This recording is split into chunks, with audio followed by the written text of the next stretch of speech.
চট্টগ্রামের ঐতিহ্যবাহী এই প্যারেড ময়দানে আগামী 27 থেকে 31 জানুয়ারি অনুষ্ঠিত হতে যাচ্ছে তাফসিরুল কোরআন মাহফিল। দীর্ঘ প্রায় 18 বছর পরে এটা চট্টগ্রামের এই প্রথম হলো মাহফিল।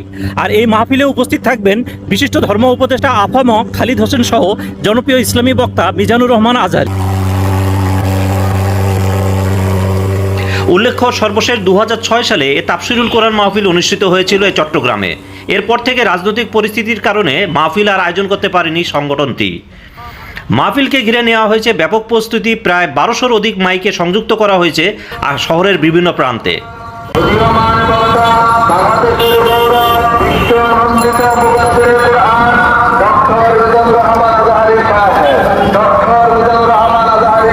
প্রায় 20 লক্ষাধিক ধারণ ক্ষমতার সম্পন্ন ঐতিহাসিক এই প্যারেড ময়দানে আগত অতিথিদের জন্য নেওয়া হয়েছে বিশেষ নিরাপত্তা ব্যবস্থা সহ পর্যাপ্ত সুযোগ সুবিধা।